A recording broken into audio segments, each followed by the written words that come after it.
The poor are the most utilized bunch when it comes to legitimizing welfarism and statism. We need this program for the poor, therefore we need this amount of taxation. You can find just about every single politician mentioning the poor with their leading political points. Never mind the simple fact that just because you oppose the government doesn't mean that you hate the poor, and never mind the fact that government is not synonymous to charity. But when you start to dive into this political talking point, it's so ridiculously stupid that it's hard to believe that people have gone this long in making it. By suggesting that you have the moral high ground and you inherit it by advocating government programs, which is coercion via taxation, you are implying two things. Number one, every person that is poor does not deserve to be there at all. They are only there because of external events that were completely out of their hands.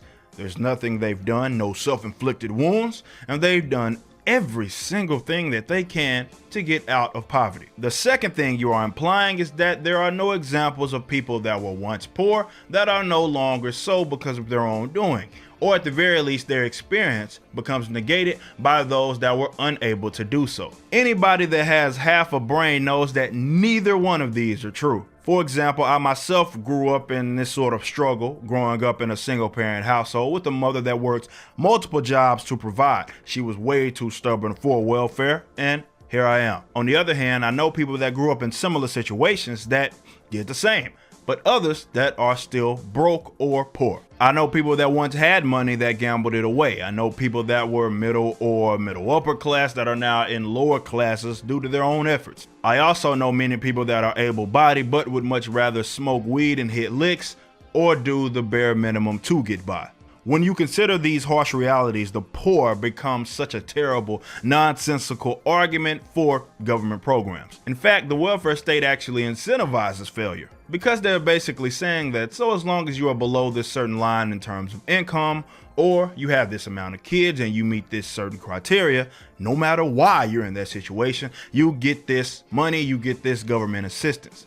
But the minute you are above that line, they take that all away from you. It's like this sort of one-size-fits-all kind of thing. And this is why charity, voluntarism, and family is far more efficient.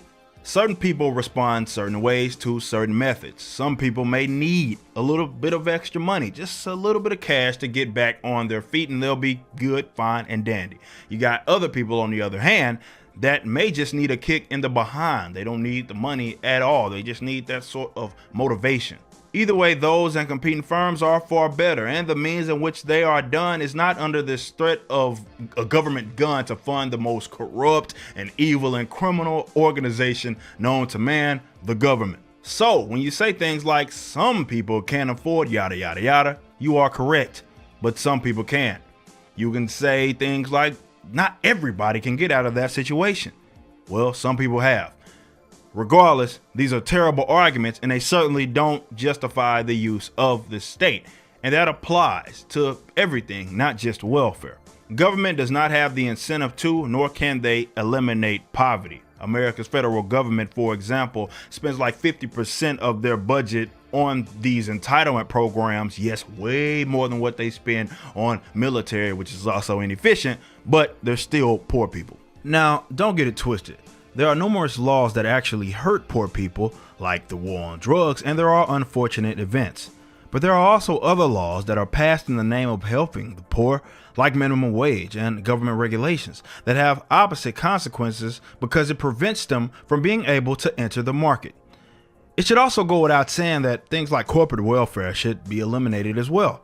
Look, you have the right to voluntarily pool resources. You have the right to help those that you want. You just can't force everybody else to join in with you. Stop treating the poor like they're some sort of robots and make better arguments.